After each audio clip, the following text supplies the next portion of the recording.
السلام علیکم ورحمۃ اللہ وبرکاتہ۔ معزز دوستو، جناب نبی کریم صلی اللہ علیہ وسلم نے فرمایا کہ من اعتکف ایمانا واحتسابا غفر له ما تقدم من ذنبه، جس نے ایمان کے ساتھ اور یقین کے ساتھ اعتکاف کیا تو اس کی پچھلی گناہیں اللہ پاک معاف فرما دیتے ہیں، یعنی غفر له ما تقدم من ذنبه، اس کی پچھلی گناہیں معاف ہو جاتی ہیں۔ چونکہ رمضان المبارک کے آخری عشرے میں اعتکاف کرنا یہ آپ صلی اللہ علیہ وسلم کی سنت مؤکدہ ہے، تو اس بارے میں چند لازمی باتیں سماعت فرما لیں۔ پہلی بات یہ ہے کہ اعتکاف کا معنی اور مطلب یہ ہے کسی مکان میں بند ہو جانا، کسی مکان میں ٹھہر جانا، جیسے کہ اللہ پاک نے قرآن پاک میں فرمایا ہے وَطَهِّرْ بَيْتِيَ لِلطَّائِفِينَ وَالْعَاكِفِينَ۔ پھر آپ صلی اللہ علیہ وسلم نے فرمایا کہ جس نے ایمان اور یقین کے ساتھ 10 دن کا اعتکاف جو رمضان کے آخری عشرے میں کی جاتی ہے، یہ اعتکاف کیا تو اس کے بدلے میں اس کی تمام گناہیں معاف ہو جاتی ہے گزشتہ۔ اور ایک بات یاد رکھیں کہ ان گناہوں میں صغیرہ گناہیں معاف ہوتی ہے، کبیرہ گناہوں کے لیے باقاعدہ توبہ شرط ہے۔ پہلی بات ہو گئی۔ دوسری بات یہ ہے کہ اعتکاف کے بہت زیادہ فضائل ہیں۔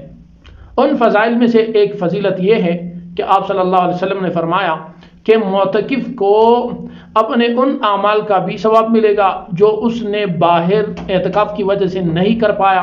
مثال کے طور پر دوسرے لوگ ہیں وہ مریض کی عیادت کرتے ہیں، اور دوسرے لوگ ہیں وہ نماز جنازہ میں اور اس کے ساتھ تدفین اور تکفین میں شریک ہو جاتے ہیں۔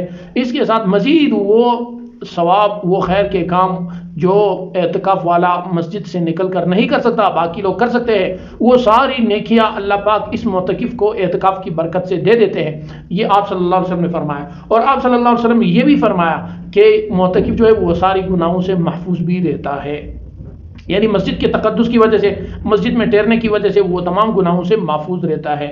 یہ ہے ایک۔ اور دوسری ایک حدیث میں آپ صلی اللہ علیہ وسلم نے فرمایا کہ جس نے رمضان کے آخری عشرے میں 10 دن کا اعتکاف کیا جو سنت مؤکدہ ہے، گویا کہ اس نے 2 حج اور 2 عمرے کیے۔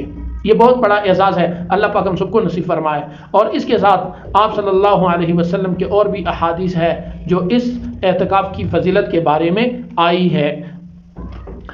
اس کے ساتھ ساتھ حضرت عطا خراسانی فرماتے ہیں کہ معتکف کی مثال جو ہے اس شخص کی سی ہے جو کسی کے در پر آ پڑا ہو۔ مثال کے طور پر معتکف یہ کہہ رہا ہے کہ یا اللہ، میں آپ کے گھر سے اس وقت تک نہیں جاؤں گا جب تک آپ مجھے معاف نہیں کریں گے، میں آپ کے در پر پڑا رہوں گا۔ تو آپ خود سوچئے، جب ایک انسان آپ کے پاس آ کر آپ سے معافی مانگتا ہے اور دن رات ایک کر کے آپ کے گھر میں پڑا رہے، تو اللہ تبارک و تعالیٰ کو اس معتکف پر کتنی رحم آئے گی، کتنی شفقت آئے گی، اور وہ اللہ کو کتنا محبوب ہوگا، اور اس کی مغفرت کتنی آسانی سے ہو جائے گی۔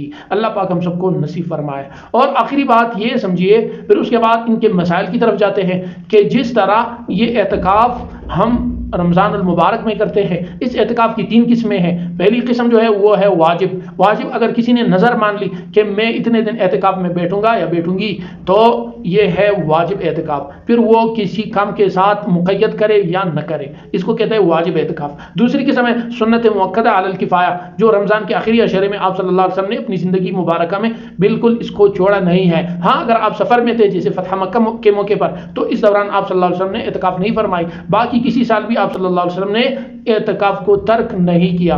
تبھی تو اس کو کہا جاتا ہے سنت مؤکدہ علی الکفایہ۔ علی الکفایہ کا مطلب یہ ہے کہ محلے میں سے اگر ایک بندہ بھی مسجد میں اعتکاف کی نیت سے بیٹھ گیا تو پورے محلے کی طرف سے اس شخص کا بیٹھنا یہ کافی ہے۔ لیکن اگر کوئی ایک بھی نہیں بیٹھا تو پورا محلہ اس سنت مؤکدہ کے ترک کرنے میں گناہگار اور ماخوذ ہوگی۔ تو اس لیے یہ دوسری قسم ہے۔ تیسری قسم ہے نفل اور مستحب اعتکاف۔ نفل اور مستحب اعتکاف کے لیے جو ہے نہ روزہ شرط ہے اور نہ اس کے لیے وقت شرط ہے۔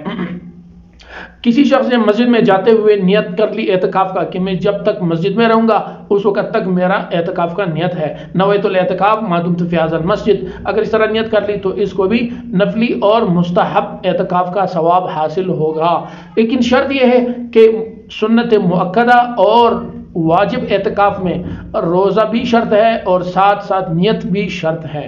اگر نیت نہ ہو تب بھی یہ اعتکاف ٹھیک نہیں ہے، اور اگر روزہ نہ ہو تب بھی یہ واجب اور یہ سنت مؤکدہ اعتکاف ٹھیک نہیں ہے۔ آخر میں ایک مسئلہ یہ بھی سماعت فرما لے کہ جس طرح یہ اعتکاف کرنا یہ مردوں کے لیے سنت مؤکدہ ہے، اسی طرح یہ عورتوں کے لیے بھی سنت مؤکدہ ہے۔ وہ کس طرح؟ وہ اس طرح کہ آپ صلی اللہ علیہ وسلم کے زمانے میں ازواج مطہرات نے فرمائش کی کہ ہم بھی اعتکاف میں بیٹھنا چاہتی ہے، تو آپ صلی اللہ علیہ وسلم نے ان کے لیے خیمے کا انتظام مسجد نبوی میں فرمایا۔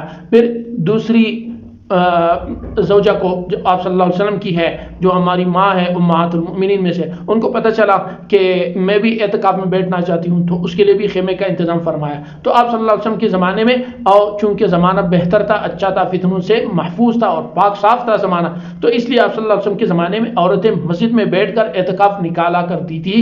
لیکن اسی طرح سلسلہ چلتا رہا حضرت ابوبکر صدیق رضی اللہ عنہ کے زمانے میں بھی، جو دور خلافت ہے اس میں بھی، اور اس کے ساتھ حضرت عمر رضی اللہ عنہ کے دور خلافت کے ابتدائی ایام اور زمانے میں بھی عورتیں مسجد میں اعتکاف فرمایا کرتی تھی۔